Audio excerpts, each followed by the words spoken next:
வரக்கூடிய தேர்தல் விஷயத்தில் கூட ரொம்ப நாம கற்பனை கட்டவும் கூடாது. ஒருவேளை அவர்களே வந்தாலும் சரி, என்ன செஞ்சிட முடியும்? இந்த மார்க்கத்தை அழிச்சிட முடியுமா என்ன? இந்த தீனை ஒட்டுமொத்தமா இல்லாம ஆக்கிட முடியுமா என்ன? அது மாதிரி இங்க நடக்காது. எங்கு வேண்டுமானாலும் நடந்திருக்கலாம். இந்தியாவை பொறுத்த வரைக்கும் அப்படி நடக்காது. ஹஜ்ரத் ஷாஹுலில்லா ரஹ்மத்துல்லாஹி அலைஹி இந்த நாட்டில் பிறந்த பெரிய மகான். அவங்க நிறைய கிதாபுகள், அதுல ஒன்றுதான் தஃஹீமாத் இலாஹியான்னு எழுதியிருக்கிறாங்க. அவங்களுக்கு நிறைய கஷ்பி இல்ஹாம்லாம் ஏற்பட்டுச்சு. சூஃபியாக்கள் ஞானிகளுக்கு ஏற்படக்கூடிய ஒதிப்புகள் அதையெல்லாம் ஒரு கிதாபா எழுதியிருக்கிறாங்க.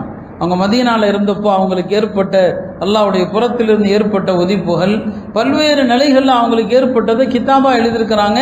அதுல பல நுணுக்கங்களை நம்மால் புரிய முடியாது. அது அந்த துறை சார்ந்த ஆன்மீக பெரியவர்கள் தான் விளங்க முடியும்.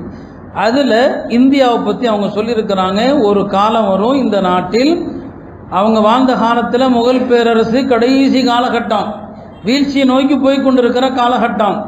200 வருஷத்துக்கு முன்னால எழுதுனாங்க, இந்தியாவில் ஒரு காலம் வரும், இங்க இருக்கக்கூடிய இந்துக்களுடைய கை ஓங்கும், அவர்கள் கையில ஆட்சி அதிகாரம் போகும், முஸ்லிம்கள் மிகப்பெரிய சொல்லனா துயரங்களுக்கு ஆளாவாங்க. ஆனால் இத்தனையும் சொல்லிவிட்டு அவங்க சொல்றாங்க அது நீடிக்காது. இதான் நம்ம கவனிக்கணும். அது நீடிக்காது. அந்த நிலை மாறி இந்த நாட்டில் முஸ்லிம்களுக்கு மிகப்பெரிய சோபனம், மிகப்பெரிய சுப செய்தி இறுதியில் இருக்குன்னு சொன்னாங்க. எவ்வளவு காலம், எவ்வளவு ஆகும், நாம பொறுக்கணும். நமக்கு சபூர் தேவை, அவ்வளவுதான். பொறுமையோடு இருக்கணுமே தவிர மிரட்டல் இதெல்லாம் எல்லாருக்கும் வருமே. நபிமார்களுக்கு வரலையா? ஹஜ்ரத் ஃபாத்திமா ரலியல்லாஹு அன்ஹா ஒரு நாள் வீட்டுக்கு ஓடோடி வர்றாங்க. ரசூல் ஸல்லல்லாஹு அலைஹி வஸல்லம் அவங்கள்ட்ட கேட்டாங்க, ஏமா மகளே ஓடி வர்ற?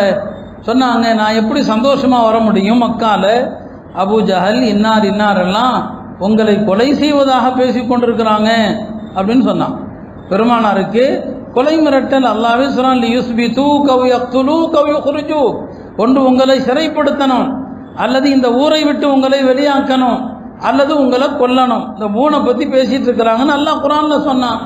பெருமானாருக்கு இந்த நிலைன்னு சொன்னா இப்போ நமக்கு ஏன் வராது? அல்லாஹ்வுடைய தூதருக்கு வருகிற நிலை நமக்கு வராமலா இருக்கும். போய் சொன்னாங்க, மகளே கவலைப்பட வேண்டாம், நீ கவலைப்பட வேண்டாம்னு சொன்னாங்க. பிறகு நபி ஸல்லல்லாஹு மக்காவுக்கு காபாவுக்கு வந்தாங்க. இந்த கூட்டம் எல்லாம் உட்கார்ந்து இருந்தாங்க.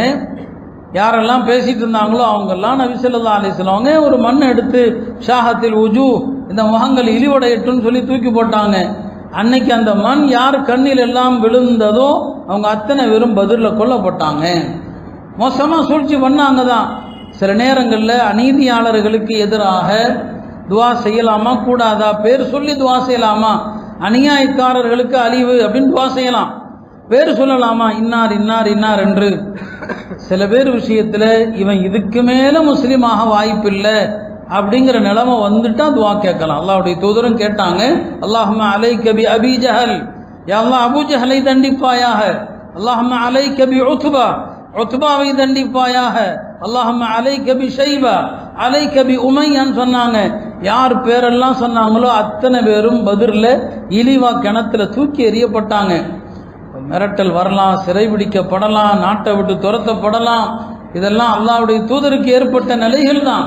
இஸ்லாத்தை அழிக்க முடியாது, எதுவுமே நடக்காது. கொஞ்ச காலம் அவர்கள் கை ஓங்கி நிற்கும் என்று ஹஜ்ரத் ஷாஹுலில்லா ரஹ்மத்துல்லாஹி அலைஹி சொன்னாங்க. ஒரேடியாக அழிச்சிட முடியாது. அல்லாஹ் குர்ஆன்ல அசத்தியத்துக்கு நிறைய உதாரணங்கள் சொல்லுவான். அழகா சொல்றான் ஒரு ஆயத்துல, இந்த அசத்தியம் என்பது வெள்ளத்துல மிதந்து வருகிற நுரை மாதிரி. நுரை பார்க்க பெருசா இருக்கும், ஆனா கடைசியில பார்த்தா அது காத்துல கரைஞ்சு போயிடும். ஆத்துல தண்ணி தான் ஓடுமே தவிர நுரை இருக்காது. அல்லாஹ் சொல்றான், ஃபஅம்ம ஸபது ஃபயذهபு ஜுஃபா, நுரை அழிஞ்சு போயிடும், நுரை கரைஞ்சு போயிடும். இதுதான். ஆனா சத்தியம் இருக்கும். மா யன்ஃபஉன் நாஸ ஃபயம்குது ஃபில் அர்தி, மக்களுக்கு பலன் தருகிற அல்லாஹ்வுடைய மார்க்கம் இருக்கும், அல்லாஹ்வுடைய தீன் இருக்கும். அசத்தியம் கொஞ்ச நாள், இப்ப இந்துத்துவங்கிற அந்த அசத்தியம் நுர மாதிரி அப்படியே மிதக்குது. மக்கள் பார்வையில பார்த்தா பிரம்மாண்டமா தெரியுது, அச்சுறுத்தலாக தெரியுது. அழியும். அல்லாஹ்வுடைய தீன் மட்டும்தான் மேலோங்கி நிற்க போகிறது என்பதுதான் பெருமானார் ஸல்லல்லாஹு அலைஹி வஸல்லம் அவர்கள் சொன்னாங்க. சோதனை சில நேரங்களில் எவ்வளவு தூரம் வரும். இந்த நாட்டில் போகுது இல்லையா, அநியாயம் உச்சத்துக்கு கூட போகலாம். நாம போகணும்னு விரும்பல. குர்ஆன்ல அல்லாஹ் என்னென்ன நியதிகளை சொல்லி காட்டுகிறானோ அந்த நியதியை புரிந்து ஈமான வளர்க்கணும். அநீதி எவ்வளவு உச்சத்துக்கு போகும்?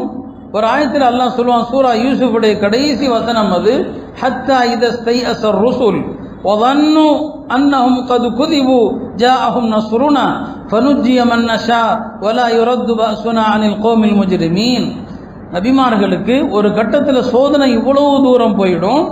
அந்த நபிமார்களை பின்பற்றிய முஸ்லிம்கள் அவங்க நினைப்பாங்களாம், இந்த நபிமார்கள் எல்லாம் சொன்னது பொய்யா, அல்லாஹ்வுடைய உதவி வரும், அல்லாஹ்வுடைய உதவி வரும், அல்லாஹ் எதிரிகளை அழிப்பான், அல்லாஹ் முஸ்லிம்களுக்கு உதவி செய்வான்லாம் சொன்னாங்களே, இவங்கெல்லாம் சொன்னது பொய்யா அப்போ அப்படின்னு யார் பேசிக்கொள்ற அளவுக்கு நபிமார்களை பின்பற்றியவர்கள் பேசுகிற அளவுக்கு நிலைமை போயிடும். அப்போ நபிமார்கள் கவலைப்படுவாங்க, யா அல்லாஹ் இந்த பின்பற்றுகிற மக்கள் கொஞ்சம் எண்ணிக்கையில் இருக்கிறாங்க, இவங்களும் சந்தேகப்படுற நிலைமை வந்துருச்சு. அப்படிங்கும் போது ஜாஅஹும் நஸ்ருனா, நம்முடைய உதவி அப்பதான் வரும். ஃபனுஜ்ஜிய மன் நஷா, நாம் நாடுகிறவர்களை காப்பாற்றுவோம். நம்முடைய தண்டனையை, அநியாயக்காரர்களுக்கு நாம் கொடுக்கிற தண்டனையை யாராலும் நிறுத்த முடியாது. அருமையானவர்களே, அதுபோலதான் நாட்டில் ஏற்படுகிற இந்த சூழ்நிலை ரொம்ப உச்சக்கட்ட அநியாயம் வரைக்கும் போனாலும் சரிதான், இறுதியில் அவர்கள் சந்திக்க போறது ஒரு சோதனை தான். எந்த நிலையிலுமே நாம நம்பிக்கை இழக்கக்கூடாது. அல்லாஹ்வுடைய குதிரத்தை நம்பணும். அல்லாஹ் எப்படி வேணாலும் காட்டலாம்.